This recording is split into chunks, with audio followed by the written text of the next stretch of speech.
Hey everyone, welcome back to the channel. Today's story is a deep dive into the absolute worst kind of betrayal, professional theft. We're talking about an entitled boss who didn't just steal an algorithm worth millions, he stole 5 years of our narrator, Sarah's, life and crushed her career, all while calling her incredible work worthless. Sarah was the quiet genius, the person everyone underestimated. Her boss, Marcus, was the slick, charismatic shark who knew exactly how to take advantage of it. For 5 long years, Marcus built an empire on Sarah's stolen labor while she was left to pick up the pieces. But here's the thing about karma, it always comes back around, and usually when you're most desperate.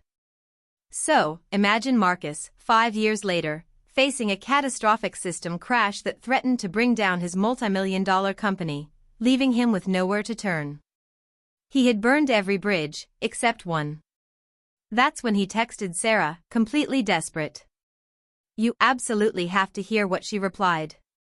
Get comfortable, because this story of professional revenge is a masterpiece. My entitled boss stole my $1 million algorithm, got me fired, and called my work worthless. 5 years later, his company was crashing, and he texted me, "I need your help. Name your price." I replied. I worked at a small tech startup called NovaTech right out of grad school. I was 23, and I thought I had landed my dream job. I was deeply passionate about complex data routing and predictive modeling, the kind of stuff that makes most people's eyes glaze over. But for me, it was pure genius. My boss, Marcus, was 35, smooth, and charismatic. He was the face of the company, the one who handled investors and sales. I was the engine running quietly in the background. The project I was most proud of was something I called the Phoenix algorithm. It was a novel way to manage high-frequency data streams, essentially allowing complex systems to self-correct and recover from errors almost instantaneously. It was revolutionary, the kind of intellectual property that could turn a small company into a market leader overnight. I had been working on it for 2 years, pouring in nights and weekends, fueled by pizza and coffee. Marcus knew how important the Phoenix algorithm was. He was always praising me, telling me I was the future of the company, calling me his star. He was also constantly asking for updates, drafts of the code, and detailed documentation, claiming he needed them for preliminary patent filing research. I trusted him completely. He was my mentor, the guy who had given me my big break. I was naive, I know. I truly believed we were partners in this venture. The betrayal came 6 months before I planned to finish the algorithm. Marcus called me into his office, looking unusually stern. He closed the door, which immediately made my blood run cold. He didn't offer me coffee, didn't smile, just got straight to it. "Sarah," he started, shuffling some papers on his desk, "we need to talk about your performance." I was confused. My performance reviews had been stellar, I was the top producer in the department. "I'm not following," I said. "Is there an issue with the Phoenix project?" He scoffed, a truly contemptuous sound. "The Phoenix algorithm is brilliant, yes. The execution? Amateur," he said, tapping a document on his desk, a performance review I had never seen before.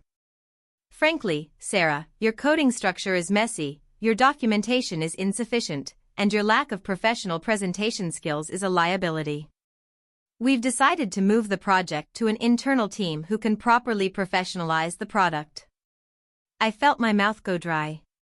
"But I wrote the entire thing," I whispered. "I pioneered the methodology. You said I was going to be listed as a co-inventor."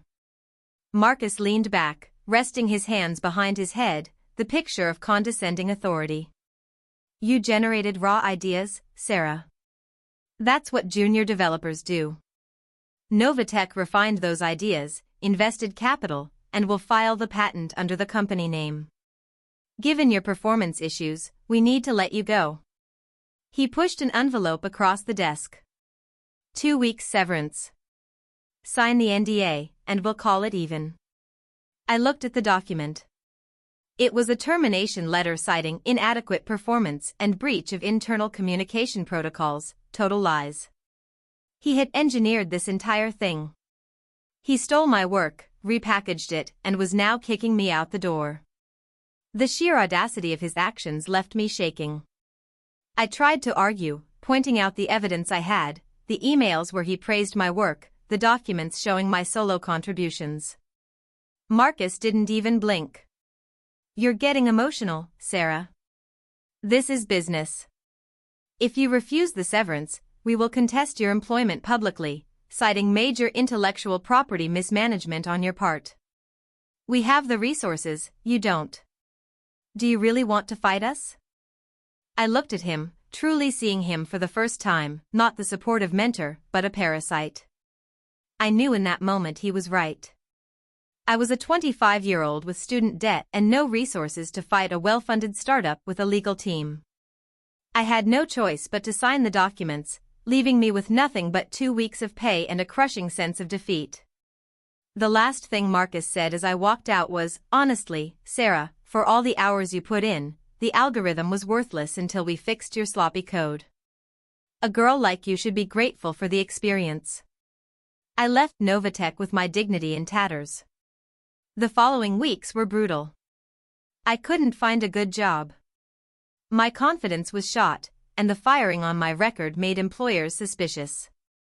I took freelance gigs, mostly basic coding and debugging, just to pay rent. Meanwhile, 6 months later, NovaTech announced their revolutionary new product, Phoenix Stream, based entirely on my algorithm.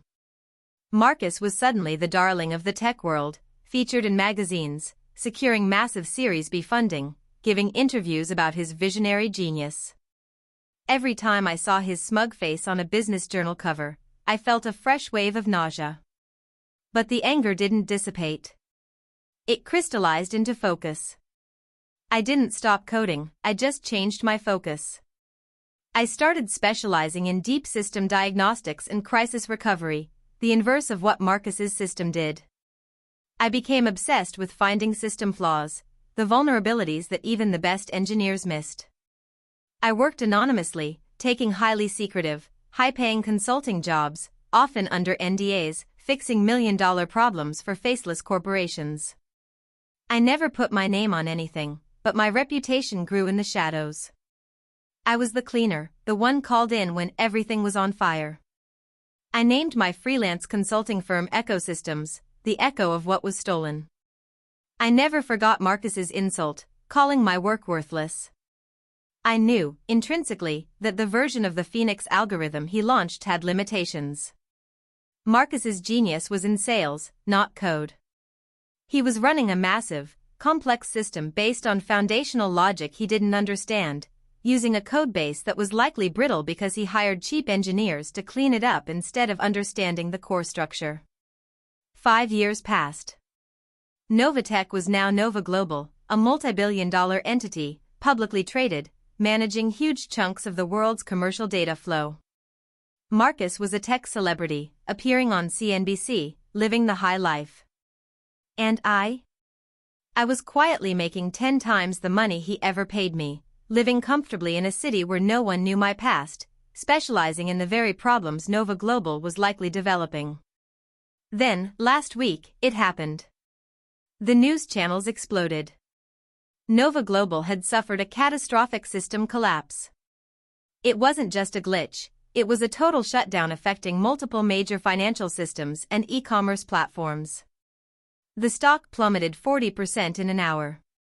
The failure was so complex, so deep-seated, that it was obvious they didn't know where the failure originated. Their in-house engineers were baffled, and the high-profile consultants they rushed in couldn't even access the core routing system, the very part built on the Phoenix algorithm. The crisis lasted 3 days. Marcus was all over the news, looking pale and defensive, stammering apologies. The situation was existential. If they didn't fix this in 48 hours, they faced billions in regulatory fines and complete client desertion. On the 4th day of the outage, my phone buzzed with an unknown number. It was a text message. "Sarah? It's Marcus." I know this is out of the blue. I need to talk to you urgently. Nova Global is facing a critical situation, and I remember how intimately you knew the system architecture. Please. Name your price. Whatever it takes.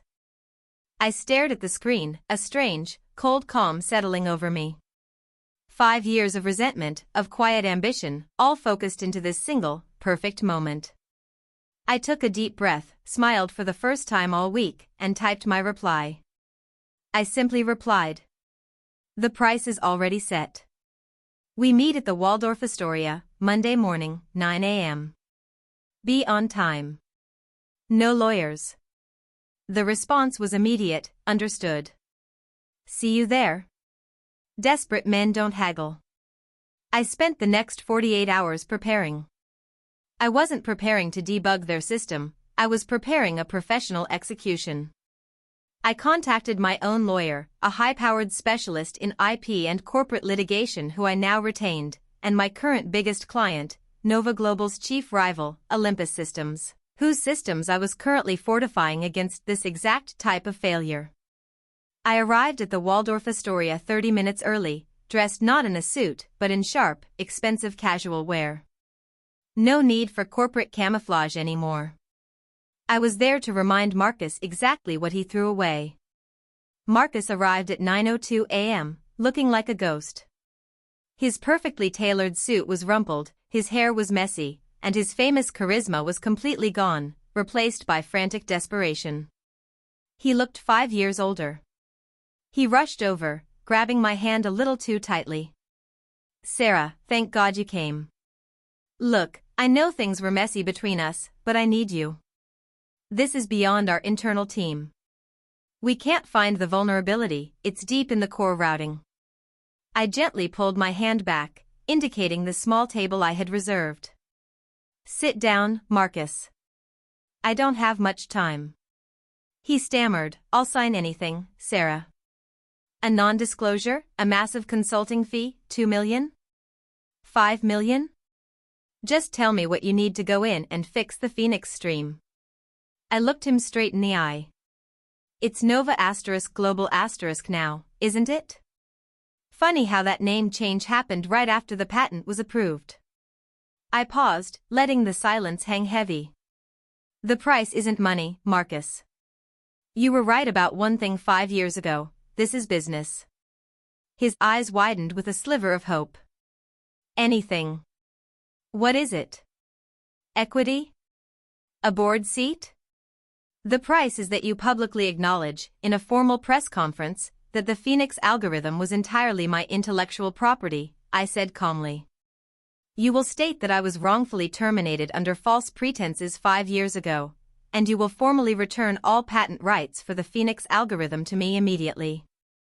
In return, I will personally go in, diagnose the failure, and bring your system back online. Marcus stared at me, dumbfounded. Are you serious? You want me to admit fraud on an international platform during the worst crisis in my company's history? The board would destroy me. The stock would hit zero. We'd face criminal investigation. Exactly, I said, leaning forward. This is the true cost of business, Marcus. This is the price of calling my life's work worthless. He went through the 5 stages of grief in front of me, disbelief, anger, you manipulative witch, bargaining, I'll give you 10% of the company, depression, and finally, acceptance that his options were gone. He knew he couldn't publicly admit fraud. But he also knew that without me, Nova Global was dead in 48 hours, taking his reputation and his billions with it. He needed a lifeline, and I was giving him a noose. There must be another way, he pleaded, his voice cracking. Can't you just go in and fix it, and I'll settle with you privately later? Millions, I promise. No, Marcus. You taught me 5 years ago that your promises are worthless. The price is non-negotiable. Public confession and full IP transfer, or Nova Global becomes a history lesson by Wednesday. He looked utterly defeated. He knew the board would never approve a public admission of IP theft, not when billions were at stake. But the alternative was ruin. After a long, agonizing silence, he finally shook his head. I can't. The board will never agree. Pity, I said, standing up. Because I already know what the failure is. That got his attention. You do? How? It's the most complex data failure we've ever seen. I picked up my briefcase, feeling a rush of vindication that was sweeter than any $1,000,000 check. I developed the Phoenix algorithm, Marcus. I knew its limitations. I knew that the patch your cheap engineers installed 5 years ago to clean up my messy code would create a cascading failure in the event of high-volume stress. It was a ticking time bomb, and it just went off. I paused at the edge of the table. You stole the original code, Marcus, but you never got the full diagnostics package I had built for myself. You never got the key to its recovery. You dismissed the architect, and now your building is collapsing. His jaw dropped. You knew this would happen? You let this happen? You didn't need my help, Marcus, I said, adjusting the strap on my shoulder. You needed the real architect. I was always working on a solution to this exact problem, just not for you. I pulled out a crisp white business card, not my Ecosystems card, but a card from Olympus Systems, their biggest, most aggressive competitor. The one I had been fortifying. I'm currently consulting for Olympus, and they are preparing a press release to announce their market takeover later today, I told him, handing him the card. They're rolling out a system recovery protocol that will absorb all of Nova Global's distressed clients, built entirely on proprietary technology that, unlike yours, has no hidden flaws. He looked at the card, then at me, his face utterly blank with shock. You did this, he breathed. No, Marcus, I corrected him calmly. You did this. You made the decision 5 years ago to discard the architect and keep the blueprints. I just waited for the building to fall down. Happy Monday. I turned and walked out of the Waldorf Astoria, leaving Marcus sitting alone at the table, surrounded by the remnants of his shattered life. By noon, the news broke. Olympus Systems announced a successful data recovery partnership with several major financial firms affected by the Nova Global crash. Within 24 hours, Nova Global filed for Chapter 11. I watched Marcus's interview later that week, where he announced his resignation, citing health issues. He looked completely broken. The quiet genius had won. That is the definition of cold, calculated professional justice. Sarah didn't just win. She obliterated him in the most public and financially painful way possible. I'm left wondering, was Sarah's revenge justified? Or should she have taken the money when Marcus offered it? What would you have done in her position? Let me know in the comments below. If you were absolutely gripped by this story, make sure to hit that like button, subscribe to the channel, and ring the notification bell so you never miss another incredible tale of revenge and entitlement. See you in the next one.